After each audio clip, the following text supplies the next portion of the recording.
नहमदुहु व नुसल्ली व नुसल्लिम अला रसूलिहिल करीम अम्मा बाद फ़अऊज़ु बिल्लाहि मिनश शैतानिर रजीम बिस्मिल्लाहिर रहमानिर रहीम कुल्लु नफ्सिन ज़ाइक़तुल मौत सदक़ल्लाहु मौलानाल अज़ीम व सदक़ रसूलुहुन नबियुल उम्मियुल करीम व नहनु अला ज़ालिका लमिनश शाहिदीन व शाकिरीन वल्हम्दुलिल्लाहि रब्बिल आलमीन।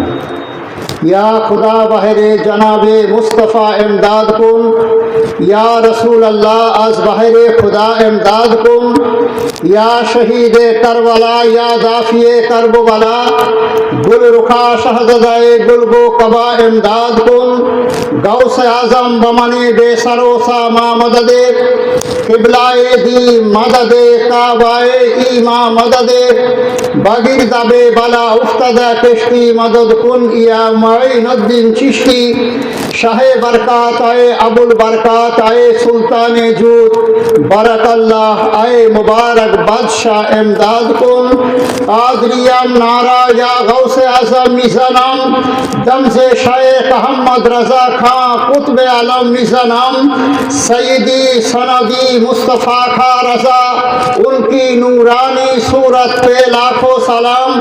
सईदी मुर्शिदी क़िबलाए अख्तर रज़ा हादिए दीनो मिल्लत पे लाखों सलाम। सईदी महदूमी शाह याहिया उनकी नूरानी तुरबत पे लाखों सलाम। सईदी जद्दी हज़रत शाह फैज़ल उनकी नूरानी फैज़ल पे लाखों सलाम। अल्लाहुम्मा सल्ली अला सय्यदना व मौलाना मुहम्मदी मादल जुद वल कराम व आलिहि व बारिक वसल्लिम सलातो व सलाम अलैका या रसूल अल्लाह। मोहब्बत शेदुर शरीफ पाठ करुन। अल्लाहुम्मा सय्यदना मौलाना मुहम्मद व अला आले सय्यदना मौलाना मुहम्मद सल्ले अला मुहम्मदी सल्ले अला मुहम्मद हरदम ज़ुबान से निकालो पाक नामे मुहम्मद हरदम ज़ुबान से निकालो शफीर। मुसलमान भातृबिंदु, এটা পবিত্র রমজান মাস।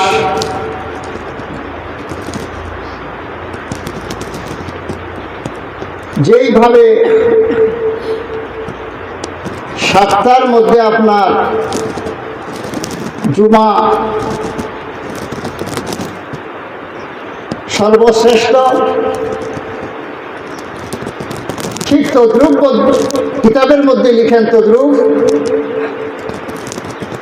মাসের মধ্যে আপনার আরবি মাসের মধ্যে রমজান মাস সর্বোত্তম।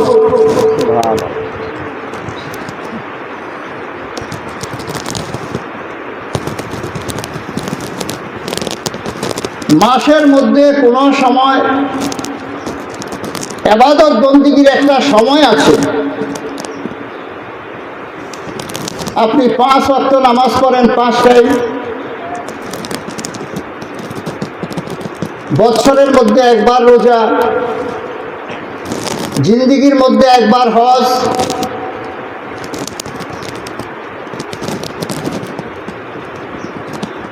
সাহেবে নেসাবের জন্য বছরে একবার যাকাত। কিন্তু সুবহানাল্লাহ, রমজান মাহিনা এমনই মাস যে রমজানের প্রতি মুহূর্তে মুহূর্তে আপনার ইবাদত।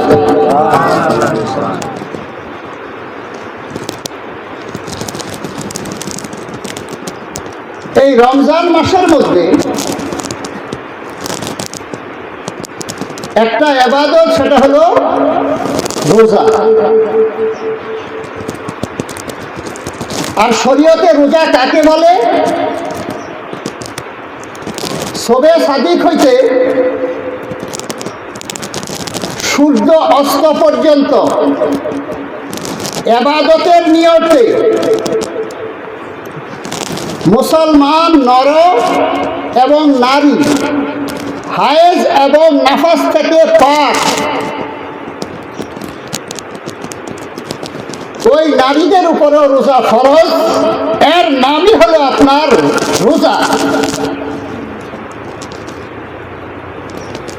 এটা হলো জাহিরি রোজা। রোজার মধ্যে একটা দিক আছে, সেটা হলো বাতিল।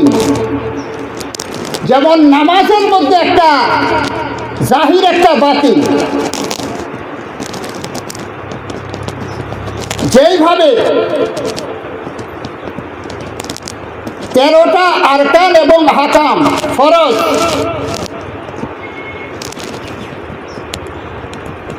এইগুলি হলো শরীয়তের জাহিরি। আর তরিকতের সেটা হলো আপনার একগ্রতার সহিত মনোযোগ সহকারে নামাজ পড়া।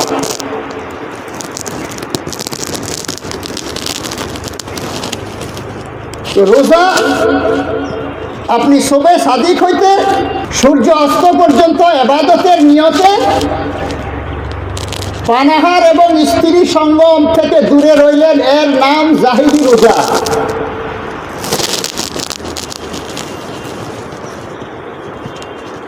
এর মধ্যে একটা বাতিল আছে, বাতিলি একটা রোজা আছে। সেই বাতিলি রোজাটা হলো আপনার সমস্ত কুকর্ম থেকে আপনার আল্লাহর জন্য সমস্ত কুকর্ম থেকে পাক সাফ হওয়ার নাম হলো আপনার বাতিলি রোজা।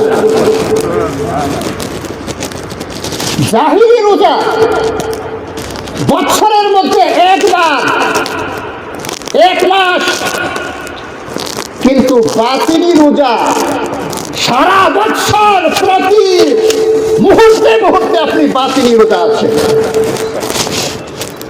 বলি এটা কেমন? যেইভাবে পানাহারকে বর্জন করা, শুধু পানাহার বর্জন করলে আপনার রোজা হবে না। হাদিস শরীফের মধ্যে আছে, আল্লাহর রাসূল বলেছেন যে রোজা রাখলো, মিথ্যা বর্জন করলো না, যে রোজা রাখলো তার হাতকে নাজায়েজ দিকের থেকে বাড়ানোর থেকে বাজ রাখলো না, রোজা রাখলো, তার জবানকে হেফাজত করলো না, রোজা রাখলো, হারাম দিকে হাতের থেকে সে বাজ রইল না, আল্লাহর রাসূল বলেন যে তার রোজা রাখার না রাখার সমান, বরং তার উপাস থাকার জন্য আল্লাহর কোনো প্রয়োজন নেই।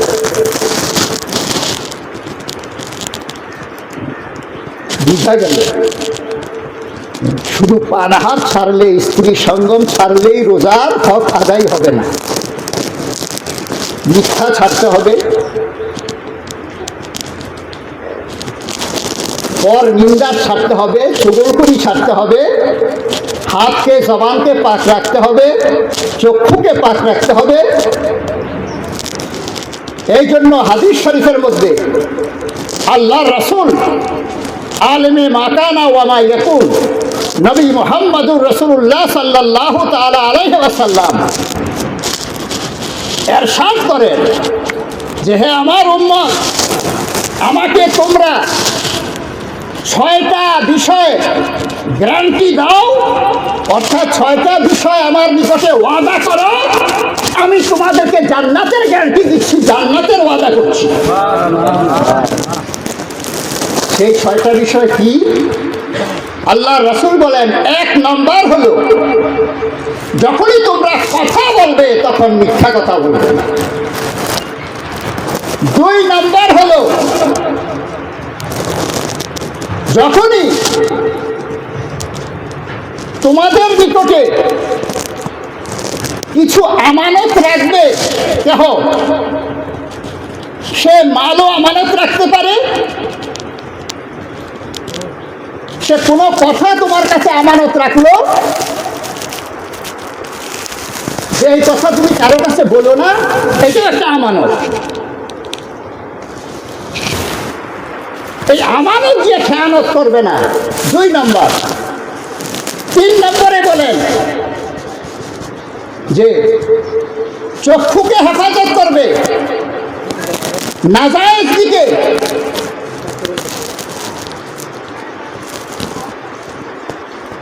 এই শয়তান বুঝতে পারছে সওয়ার হয়ে গেছে। শয়তান যে কিভাবে কোন জায়গাতে আসবে নিজেও বুঝতে পারবে না। এই কথাগুলি শয়তানের খুব কষ্ট হচ্ছে। সে মেয়ে লোকের উপরে সওয়ার হোক আর পুরুষের উপরে সওয়ার হোক, আপনাকে এমনভাবে শয়তান বরবাদ করে দিবে আপনি বুঝতেও পারবেন না। আপনি মনে করছেন যে না ঠিকই আছে। মুহাব্বতের সেই দুরূদ শরীফ পড়েন, আল্লাহুম্মা সাল্লি আলা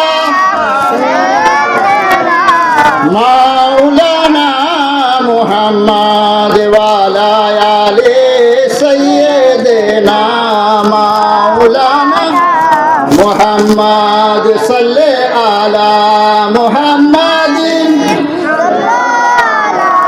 मुहम्मद हर दम ज़ुबान से निकालो पाक नामे मुहम्मद हर दम ज़ुबान से निकालो शफी।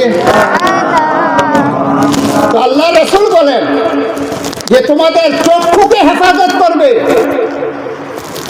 তোমাদের পাকে হেফাজত করবে, কোন নাজায়েজ দিকে পাকে বাড়াবে না। আল্লাহ আল্লাহ, দেখেন এখানে রোজার কথাও নাই, নামাজের কথাও নাই।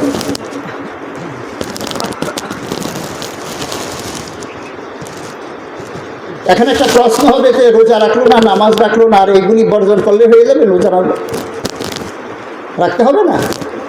কিন্তু এর মধ্যে রোজা আছে, নামাজও আছে, সবই আছে, আপনি বুঝতে পারেন না। ওই যে একটা কথা বলা হয়েছে যে তোমাদের উপরে যেটা আমানত রাখা হইলো সেটা তোমরা পালন করবে না, এটাকে সুন্দরভাবে পালন করতে হবে। তো আল্লাহ তো নামাজের আদেশ করেছে আমাদেরকে, এটা তো আমাদের উপরে আমানত, তো না পড়লে তো আমি খেয়ালত করলাম। দুনিয়ার মধ্যে যে যত বড় জ্ঞানী, যে যত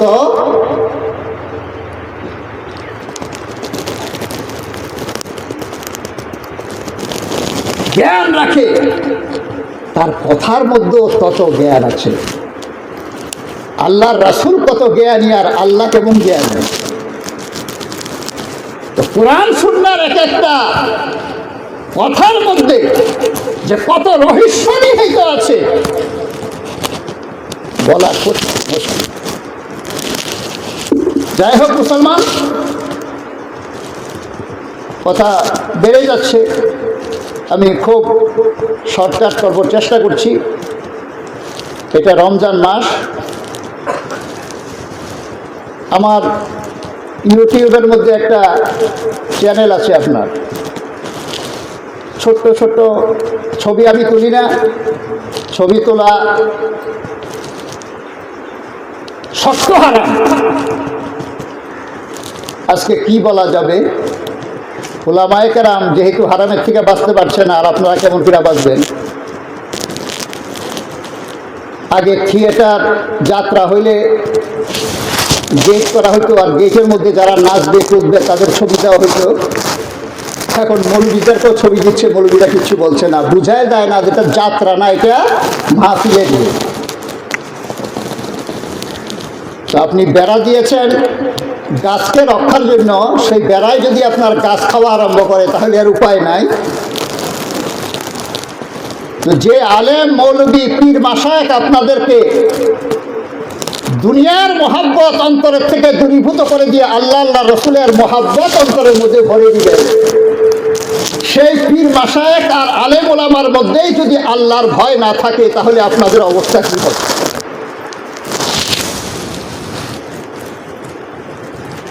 বলবে যে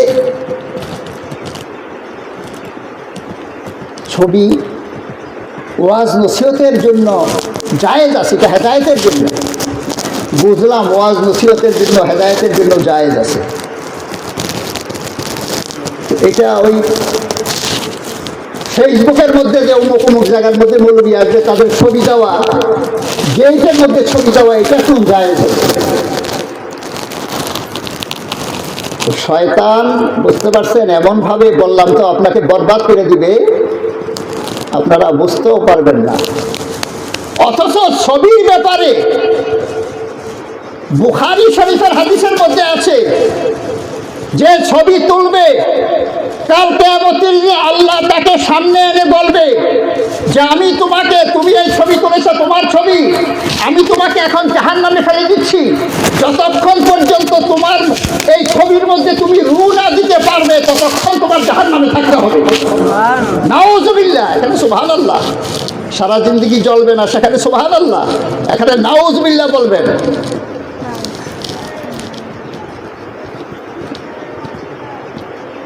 আল্লাহ আল্লাহ। মাসলাকে আলা হযরত জিন্দাবাদ লাগায়, মাসলাকে আলা হযরত, মাসলাকে আলা হযরতের কর্ণধার একজন। আলা হযরত ফতোয়ায়ে রাজবিয়ার মধ্যে লিখেছেন, 3 প্রকারের লোক সবচাইতে বেশি আযাব প্রাপ্ত হবে। কোন কোন লোক? কোন নবীকে যদি কোন লোকে যদি নাকি শহীদ করে থাকে ওই লোকটা, কেন? যে নবীকে শহীদ করেছে সেই লোকটা কত বড় বদমাইশ, কত বড় নিকৃষ্ট, নবীরা আল্লাহর রহমত, নবীদেরকে শহীদ করে দিয়েছে, এই জন্য ওই লোকটার সবচাইতে বেশি আযাব হবে। আর তার কোন নবী যদি কোন লোককে যদি কতল করে থাকে, নবীরা তো আল্লাহর রহমত, তারা তো মুখে কতল করবে না, নাউজুবিল্লাহ, কিন্তু যেহেতু কতল করেছে তাহলে সেই লোক কত বড় খারাপ।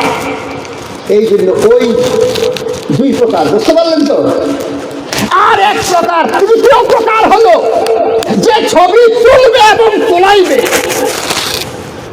বলেন দেখো আপনারা, যে ছবি তুলবে এবং তোলাইবে, বড় আফসোসের বিষয় মুসলমান। খায়ের সাথে নফসানিয়াত থেকে যদি মৌলবীরাই বাঁচতে না পারে তাহলে কেমন করে আপনার বড় বড় মুফতি যারা ইসলামের কর্ণধার তারাও এই রূপের থেকে বাঁচতে পারতেছে না। আলহামদুলিল্লাহ আমার পীর মুর্শিদ এটার থেকে দূরে ছিলেন, আলহামদুলিল্লাহ আমিও চেষ্টা করছি, কতদিন থাকতে পারবো জানি না। এই জন্য ইউটিউবের মধ্যে একটা চ্যানেল আছে, সেখানে ছবি নেই, শুধু আওয়াজটা শুনতে পারবেন, কিছু না, শুধু ইউটিউবে যে এমডি আব্দুল সালাম রেজভী লেখলে চলে আসবে। আলহামদুলিল্লাহ। তো মুসলমান ভাতৃবৃন্দ, আমি আয়াতে কারিমা তেলাওয়াত করেছিলাম, কুল্লু নাফসিন যায়কাতুল মাউত। কোরআন শরীফের এক জায়গায় নাই এই আয়াত, এক জায়গায় থাকতে হতো, কিন্তু বারে বারে কেন? এর মধ্যে বহু রহস্য আছে। ফল বছরে কি একবার আসে না বছর বছর আসে? দেখেন সারা বছর যদি থাকে ভালো লাগবে না খাইতে, কিন্তু বছরে একবার আসে, কিন্তু বছর বছর আসে, এর মধ্যে বহু হিকমত আছে। তো কোরআন শরীফেরও যে আয়াত বারবার আসছে, সেই আয়াতের মধ্যে বহু রহস্য নিহিত আছে। ইমাম গাজ্জালী আলাইহি রাহমাতুর রিজওয়ান হুজ্জাতুল ইসলাম মুকাশিফাতুল কুলুব নামক কিতাবের মধ্যে লিখেন যে সবচাইতে বড় পাপ হলো দুনিয়া দুনিয়া করা। আমরা দুনিয়া দুনিয়া করি না, ব্যবসা বাণিজ্য করছি, দোকানদারি করতেছি, আজান হয়ে গেছে, একটা খরিদ্দার আসছে, আমার উচিত এখন দোকান বন্ধ করে দিয়ে যে নামাজের দাঁড়িয়ে দেওয়া। তো খরিদ্দারটা আসছে, আরে ভাবছি যে ঠিক আছে খরিদ্দারটাকে বিদায় করি, এই যে একটা লোক 2 পয়সা লাভ হবে। এরপরে আরেকজন চলে আসছে, এখন শয়তান শুধু আপনার ওখানে পাঠাবে আপনাকে নামাজ কাজা করার জন্য। একের পর এক চলে আসে, তো আপনার জামাতও ছুটছে, হয়তো নামাজের টাইমও চলে গেছে, আসরের আজানও হয়ে গেছে। মুসলমান ভাতৃবৃন্দ, সব চাইতে বড় পাপ হলো দুনিয়া দুনিয়া করা। দুনিয়ার কায়দায় কুল্লিয়া হলো এটা, আপনি যদি পশ্চিম দিকে রওনা হন তো পূর্ব আপনার কাছে কাছে আসবে না, নিকটে পূর্ব আপনার থেকে দূরে সরবে না নিকটে আসবে? দূরে সরবে। আপনি পূর্ব দিকে যদি রওনা হন, পশ্চিম আপনার থেকে দূরে সরবে। তো কি বুঝা গেল? একদিকে গেলে আরেক দিক নষ্ট হবে, দূরে সরবে। বুঝা গেল আমি দুনিয়া দুনিয়া করলে আখেরাত আমার থেকে দূরে সরবে, আল্লাহ আল্লাহ রাসূল আমার থেকে দূরে সরবে। আর আমি আল্লাহ আল্লাহ রাসূল করলে দুনিয়া আমার থেকে দূরে সরবে, অর্থাৎ দুনিয়ার মধ্যে আমি একটু কষ্ট থাকবে। এই জন্য যারা প্রকৃত লোক, যারা আল্লাহ আল্লাহ রসুলকে নিয়ে আছে, তাদের দুনিয়াতে কষ্ট আছে, তাদের দুনিয়াতে খুব শান্তি। মুসলমান ভাতৃবৃন্দ, দুনিয়ার থেকে দূরে সরার আপনার কি রাস্তা, কি পদ্ধতি? কোনো পদ্ধতি নাই, কোনো রাস্তা নাই, কোনো দাওয়া নাই। একটাই দাওয়া, একটাই দাওয়া দুনিয়ার থেকে দূরে সরার।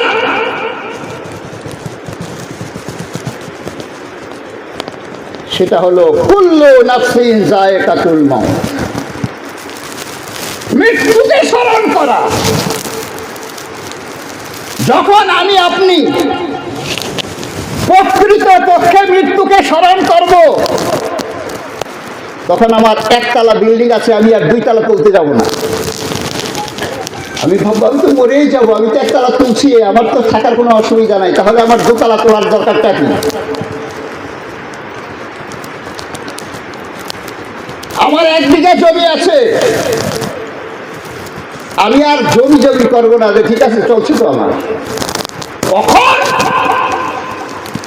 যখন আমি এটা অন্তরের মধ্যে গেঁথে নিব যে আমি মরি। আমরা দুনিয়া দুনিয়া কেন করি জানেন?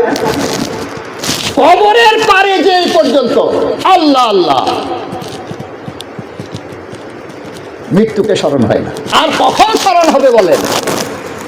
বলে আপনি কেমন করে বুঝবেন মৃত্যুকে স্মরণ হয় না? কবরের পারে যে মানুষ দুনিয়াবি কথা বলে কি বলে না বলেন? যদি দুনিয়াবি কথা বলে তাহলে প্রমাণ হইল কিনা যে মৃত্যুর তার স্মরণ নাই? তার মৃত্যুর যদি স্মরণ থাকতো, তার চোখে দিয়া পানি ধার ধার করে পড়তো, তার অন্তর হয় রাত করে হয়ে যেত যেই লোকটা আমার সাথে ছিল আজকে সে চলে গেছে, আমিও একদিন চলে যাব। এই জন্যই ধর্মের মধ্যে কোনো মুসলমানকে মাটি দেওয়া বড় মোস্ট ইম্পর্টেন্ট। বলে কেন? কারণ আপনার ইব্রত হাসিল হবে, দুনিয়ার থেকে আপনি কিছুক্ষণের জন্য হলেও দুনিয়ার থেকে আপনি দূরে সরবেন, তাকে দেখে যে সে মরে গেছে, আমিও তো মরে যাবো। কিন্তু আল্লাহ আল্লাহ, এমনই অবস্থা আমাদের হয়ে গেছে, মৃত্যু লোককে দেখে পর্যন্ত আমাদের মনে হয় না যে আমিও তো মরে যাবো। আমরা ভাবি যে ও মরে গেছে, আমি অনেক দিন বেঁচে থাকবো, এরকম একটা ভিতরে থাকে। নাউযুবিল্লাহ, আস্তাগফিরুল্লাহ। মুসলমান ভাবছে কিন্তু মনে রাখবেন, আপনি আমি এখানে আসছি মরহুম আলাউদ্দিন সাহেবের 40-এর মধ্যে, আমরা বাড়িতে ফিরে যেতে পারবো কি না পারবো কোনো গ্যারান্টি নাই। মানুষ হঠাৎ করে বাড়া যায় না। আপনি ব্যবসা বাণিজ্য করছেন, ব্যবসায় লাভ হবে না লোকসান হবে, কোনো গ্যারান্টি নাই, হ্যাঁ এবং না। কৃষিকাজ করেছেন, ফসল বাড়িতে আসবে কি আসবে না, হবে কি হবে না, হ্যাঁ এবং না।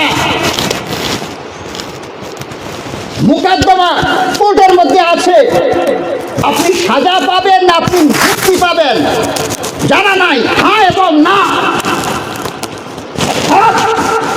দুনিয়ার সব হ্যাঁ এবং না এর মধ্যে মূল্যমান হতেও পারে, নাও হতে পারে, কিন্তু একটাই আছে, হ্যাঁ নায়ের কোনো গুঞ্জাইশ নাই। সেটা কুল্লু নাফসিন যায়কাতুল মাউত, সমস্ত প্রাণী মৌতের স্বাদ গ্রহণ করবে।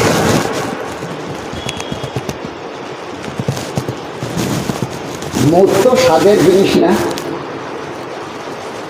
মৌতের স্বাদ গ্রহণ করবে কেন বলা হলো? এই কারণে মৌত একটা, কিন্তু সকলেই একরকম এটাকে বুঝতে পারবে না। বলে কেন? কেউ বুঝতেই পারবে না জান কোন সময় চলে গেছে। কেউ বুঝতে পারবে যে হ্যাঁ জান চলে গেছে, আর কেউ বুঝার মতো বুঝবে, চক্ষু বড় হয়ে যাবে, জিভ বাইর করে দিবে, পায়খানা প্রস্রাব করে দিবে। মৃত্যু তো একটা, 3 রকম হলো কেন? এটা একটা উদাহরণের মাধ্যমে বুঝতে পারেন। আপনার শরীর ভালো আছে, এখানে বসে আছেন, আরেকজনের পেটের মধ্যে খুব ব্যথা, সেও আপনার পাশেই বসে আছে। আরেকজনের জ্বরে তার মুখের রুচি একেবারেই নাই, তার সামনে যদি মিষ্টি এনে রাখা হয়, তো 3 জনের কাছে কি মিষ্টি একই রকম লাগবে? 3 জনের কাছে 3 রকম লাগবে। যার জ্বর হয়ে রুচি একবারে নাই, মিষ্টি মুখে দেওয়া আর মাটি মুখে দেওয়া তার কাছে সমান। আর যার রুচি তো ঠিক আছে, কিন্তু পেটের ব্যথার কারণে বড় কষ্টের মধ্যে আছে, তার কাছেও মিষ্টি ভালো লাগবে না পেটের ব্যথার কারণে। আর মিষ্টির মেইন স্বাদ পাবে যার রুচি ভালো আছে, ভালো আছে। দেখেন মিষ্টি একটা, লোকও মানুষ, 3টেই মানুষ, কিন্তু স্বাদ বিভিন্ন রকমের। ঠিক তদ্রুপ ভাবে মৃত্যু একটা, সব আমরা মানুষ, কিন্তু এক এক মানুষ এক এক রকম মৃত্যুর স্বাদ গ্রহণ করবে। কেন? যার যেই রকম ইমান এবং আমল, ওইভাবে বন্টন হবে মৃত্যুর যন্ত্রণা। মুসলমান ভাবে এটা পবিত্র রমজান মাস। রমজানের মধ্যে 5টা ইবাদত মশুরু মারু, আর রমজান লিখতে 5টা অক্ষর, রা, মিম, দোয়াত, আলিফ, নুন। রমজান 5টা অক্ষর। এই রোজার মধ্যে, রমজানের মধ্যে 5টা ইবাদত বন্দেগী মশুরু মারু। 1 নম্বর রোজা, 2 নম্বর তারাবি, 3 নম্বর বেশি বেশি কোরআন শরীফ তেলাওয়াত, যেহেতু কোরআন শরীফ নাজিলের মাস। 5 নম্বর ইতিকাফ, 4 নম্বর ইতিকাফ, 5 নম্বর হলো শবে কদর এর ইবাদত। কয়টা হলো? 5টা। আর রমজানের মধ্যে অক্ষরও 5টা। যে এই 5টা বন্দেগী মহব্বতের সহিত করবে, সুন্দর সুষ্ঠুভাবে করবে, ওই 5টা অক্ষরের মধ্যে 5টা নিয়ামত আল্লাহ পাক নিহিত রেখেছেন। রমজানের রায়ে রহমতে এলাহি, মিমে মোহাব্বতে এলাহি, দোয়াদে জামানে এলাহি, আলিফে আমানে এলাহি, নুনে নূরে এলাহি। ওই 5টা ইবাদত বন্দেগী যে করবে, আল্লাহর এই 5টা নিয়ামতের সে অধিকারী, ভাগীদার হয়ে যাবে। মুসলমান ভাতৃবৃন্দ, আমরা তো রমজানও আলহামদুলিল্লাহ রাখি অনেকেই। একটা ইবাদত বন্দেগী আমাদের থেকে প্রায় থেকে ছুটে যাচ্ছে, আর আমরা এটাকে ভাবিয়ে না যেটা করব। সেটা কোনটা? সেটা হলো ইতিকাফ। রমজানের 3য় অংশে যে শেষ 10 দিন হোক 9 দিন হোক যে ইতিকাফটা, সেটা। রোজাও আমরা অনেকেই আলহামদুলিল্লাহ রাখি। কোরআন শরীফও যারা জানে তারা তেলাওয়াত করে কম বেশি, তারাবিও করে, আর শবে কদরেরও পালন করে। কিন্তু একটা সকলের থেকে প্রায় ইল্লা মাশাআল্লাহ 2-1 জন ছাড়া শতে তো পাওয়াই যাবে না, হাজারেও মুশকিল রাখে একজন। দেখেন আপনাদের এই নতুন গ্রামে কত বড় গ্রাম, আর কয়জন থাকেন আপনারা ইতিকাফে, একটু খেয়াল করেন। হয়তো পাওয়াই যাবে না এমন অবস্থা। এক জায়গাতে আমাকে জিজ্ঞাসা করেছে হুজুর, প্রশ্ন করেছে, হুজুর আমাদের এখানে লোক পাওয়া যাচ্ছে না, একজনকে টাকা পয়সা দিয়ে আমরা রাখবো কি না। আমি আর জবাব দেওয়ার মতো আর আমার ক্ষমতাই নেই, যে হায় হায় রে আল্লাহ। হ্যাঁ, ইবাদত বন্দেগী করাবে তো ঠিকঠাক করে।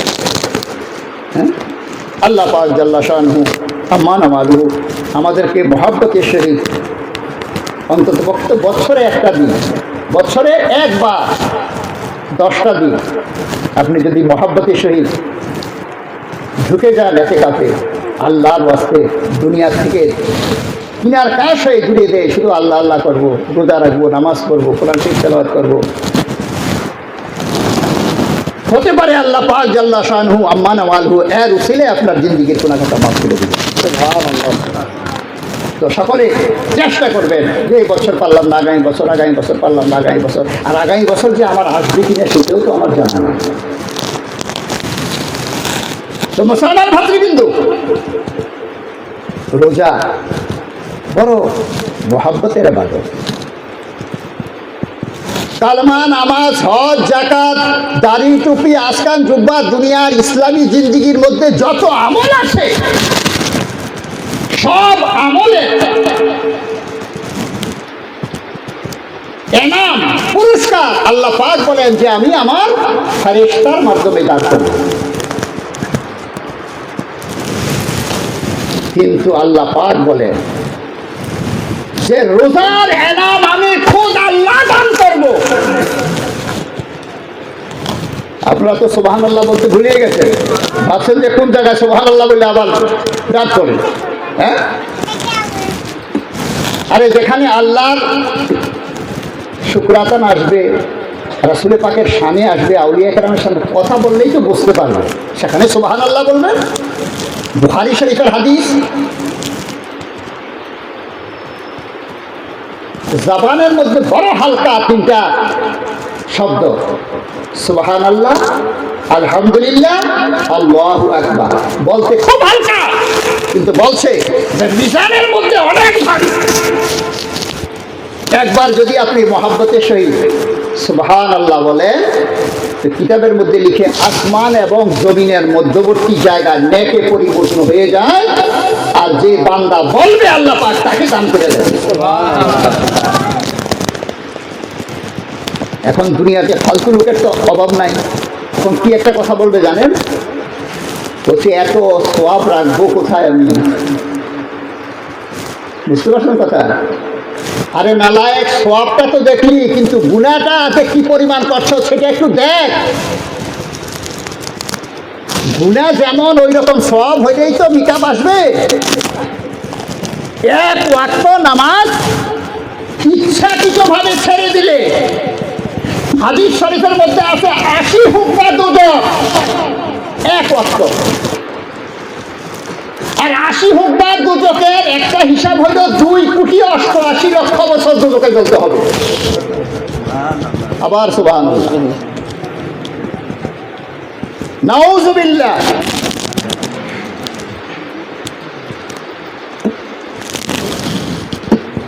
এক ওয়াক্ত নামাজ পড়লে যদি না পড়লে যদি 2,88,00,000 বছর দুদকে জ্বলতে হয়, তাহলে এইটাকে হিসাব করতে হলে কি পরিমাণ নেকি লাগবে?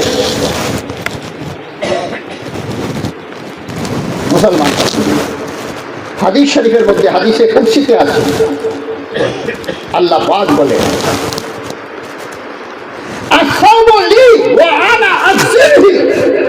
রোজা আমার জন্য রাখা হয়, রোজার এনাম খুদ আমি আল্লাহ দান করি।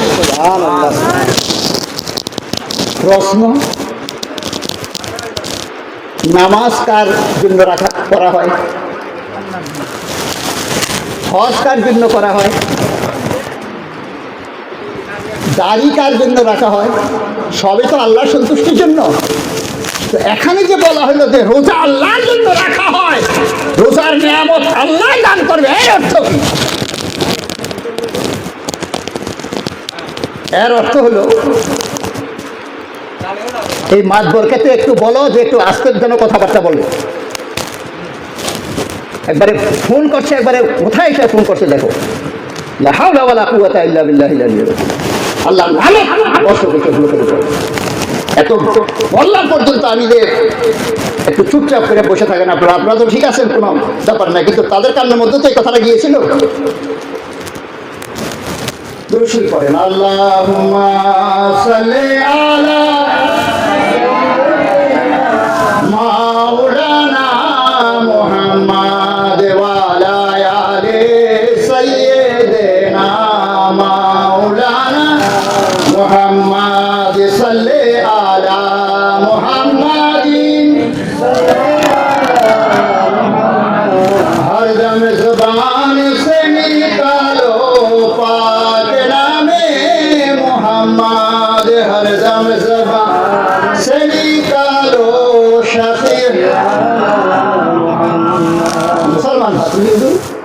রোজা আল্লাহর জন্য রাখা হয়, এর অর্থ এই যে রোজা আপনি রেখেছেন কি রাখেন নাই এটা একমাত্র আল্লাহ জানে আর আপনি জানেন। নামাজ আপনি পড়েন কি করেন না অন্য লোকে জানতে পারবে। আপনি জাকাত দান করেন কি করেন না এটা অন্য লোকে জানতে পারবে। আপনার দাড়ি আছে কি নাই এটা অন্য লোকে জানতে পারবে। দুনিয়ার যত ইবাদত বন্দেগী আছে না কেন অন্য লোকে জানতে পারবে, কিন্তু রোজাই একটা আছে যেটা আপনি জানবেন এবং আল্লাহ জানবে। এখন আবার প্রশ্ন করবেন যে না আমি ইফতারি করেছি এটা মানুষে দেখেছে, সেহরি করেছি এটা মানুষে দেখেছে, তারাবি করেছি এটা মানুষে দেখেছে। আরে নালায়েক তুই তো এগুলি করেছ, সব দেখেছ, দরজা বন্ধ করে দিচ্ছি খাস, তাহলে এটা কে দেখবে? বুঝে আসছে কথা? আমি ইফতার করলাম, তারাবি করলাম, সেহরি করলাম, সকলেই দেখলো, কিন্তু আমি দরজা বন্ধ করে যদি খাই কেউ দেখবে না, একমাত্র আল্লাহ দেখবে আর আমি জানি। এই জন্য রাব্বে কাদির আল্লাহ পাক আল্লাহ শানহু আম্মা নওয়াজহু বলেন রোজা আমার জন্য খাস করে রাখা হয়। রোজার নিয়ামত এনাম আমি আল্লাহ দান করি। সুবহানাল্লাহ আল্লাহ আল্লাহ। শুধু তাই না, এরপরে যা বলছেন আপনার মন আরো খুশি হয়ে যাবে। আল্লাহ অন্য রওয়ায়াতের মধ্যে পাওয়া যায় আসসামু লি ওয়া আনা উসামিহি, রোজা আমার জন্য রাখা হয়, রোজার এনাম আমি দান করবো না, খুব আমি আল্লাহ রোজার এনাম। সুবহানাল্লাহ আল্লাহ আল্লাহ। চিন্তা করেন আল্লাহ পাক বলেন যে আমি রোজার এনাম, এক জায়গায় বলছেন আমি রোজার এনাম নিজে দান করবো, ফেরেশতারা দান করবে না, কিন্তু আমার জন্য রাখা হয়। আরেক জায়গায় বলছেন যে রোজার এনাম আমি দান করবো না, খুদ আমি রোজার এনাম। অর্থাৎ আল্লাহ সন্তুষ্ট হয়ে যাবেন, আল্লাহ আমার আপনা হয়ে যাবেন। মুসলমান বান্ধবী আল্লাহ আল্লাহ। রমজানের মধ্যে রোজার চাঁদ যখন আপনার রমজানের চাঁদ যখন ওঠে তখন শয়তানকে কয়েদ করে দেওয়া হয়, বন্দী করে দেওয়া হয়। এখন আপনারা প্রশ্নটা করবেন কি করবেন না যে শয়তানকে তো বন্দী করে দেওয়া হয়, তো রোজার বাহিরে যেহেতু ঝগড়া বিবাদ হয়তো রোজার ভিতরে ঝগড়া বিবাদটা কেমন করে হচ্ছে? তাহলে এটার জবাব শুনুন। শয়তান আমাদেরকে ধোঁকা দেয়। শয়তানকে কে ধোঁকা দিয়েছিল? শয়তান যে আদম আলাইহিস সালামকে সেজদা করেন নাই, সেজদা করে নাই, শয়তানকে ধোঁকা দিয়েছিল তার নফস, প্রবৃত্তি, জানা খায়রুম মিনহু, আমি আদমের চাইতে উত্তম। তো শয়তান আদমের চাইতে উত্তম বলে যদি নাকি চিরদিনের জন্য জাহান্নামী হয়ে যেতে পারো নফসের কারণে, আমি আপনিও যদি নাকি পরকে যদি আমি নিন্দা করি, হিংসা করি, আর আমি যদি বলি আমি ওর চাইতে আমি উত্তম, তাহলে আমি তো শয়তান বলব। আমার কথার মধ্যে বাবা কোনো স্বাদ নাই, বড় তিতা কথা। এই জন্য আমার ওয়াজ নসিহত বন্ধ হয়ে গেছে প্রায়, বুঝতে পারছেন? এখন মিঠা মিঠা যে কথা বলতে পারবে, আপনার পয়সা পকেটের পয়সা যে বাহির করতে পারবে, সেই মৌলবীর কত দৌড়। যেসব মৌলবীরা আমাদের কাছে একটা দাওয়াতের জন্য বলতো যে হুজুর একটু খেয়াল রাখবেন, এখন দেখি যে এইসব মৌলবীদের কোনো সময় নাই, কারণ মোবাইলের মধ্যে নসিহত করতে আছে। এখন মোবাইলের মৌলবী তালাশ করতেছে লোকে, কিসমত কত খারাপ লোকে। মুসলমান ছাত্র, কিন্তু আপনার যদি জ্বর হয়, অসুখ হয়, তো আপনাকে মিঠা মিঠা জিনিস দিলে হবে না, আপনাকে টিকা টিকা ওষুধ দিতে হবে, তাহলে আপনার রোগ সারবে। আর রোগ সারলেই জিন্দিগি বাঁচবে, রোগ না সারলে জিন্দিগি বরবাদ হবে। এই জন্য মিঠা মিঠা কথার মধ্যে কোনো কিছু নাই, যেটা দরকার সেটা বলা প্রয়োজন। যেইভাবে শয়তানকে তার নফস ধোঁকা দিয়েছিল, ঠিক তদ্রূপভাবে শয়তানকে তো বলা হয়, কিন্তু আমাদের নফসকে তো বলা হয় না। এই যে আমাদেরকে বছরের 365 দিনের মধ্যে 12 মাসের মধ্যে যে শয়তান যে ওই নফসকে 11 মাস ধোঁকা দিয়েছে, চালু করেছে, সেই 11 মাসের ধোকাটাই 1 মাস আপনার অনাহাসে চলে যায়, বুঝাই যায় না। যখন বাইক 60-70 কিলোমিটার বেগে চলে, যারা বাইক চালায় তারা জানে, যারা 4 চাকা চালায় তারা জানে, যখন ব্রেক করা হয় তখন ঠিক ওই জায়গাতে গাড়িটা থামে না, একটু সে তারপরে থামে। কেন?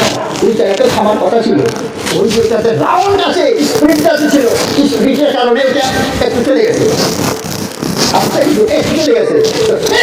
ভাবে শয়তান যে নফসে আম্মারাকে 11 মাস আপনার ধোঁকা দিচ্ছে, ওই 1 মাসে আপনার ওইটা আর কোনো আসলে করেন, আপনার চলে যাচ্ছে।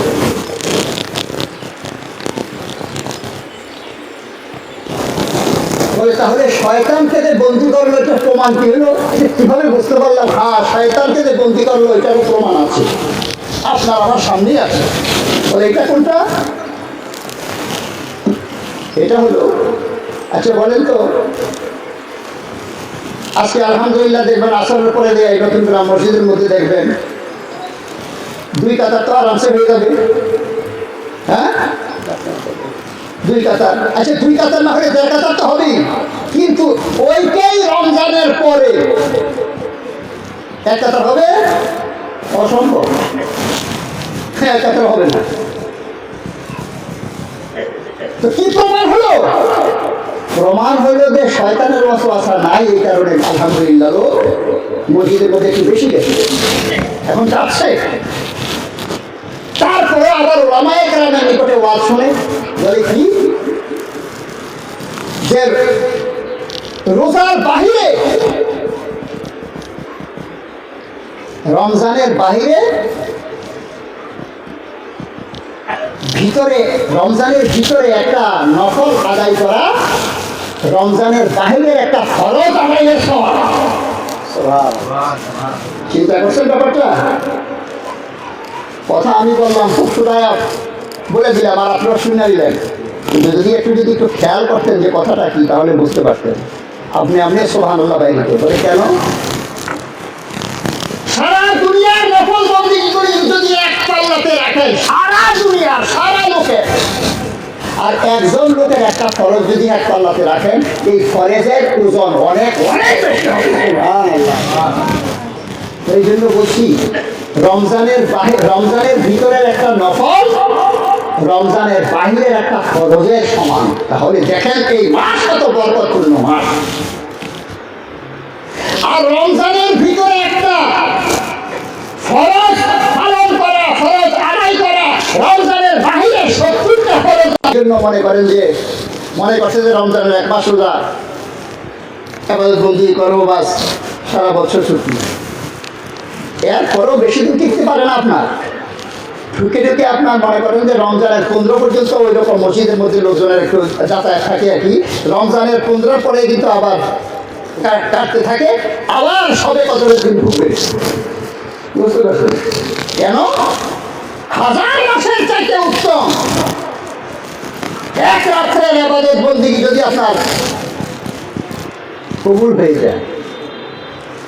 1000 মাসকে যদি আপনি 12 দিয়ে যদি ভাগ করেন, যদি বছর বাহির করেন, তো বাহির হবে 83 বছর 4 মাস।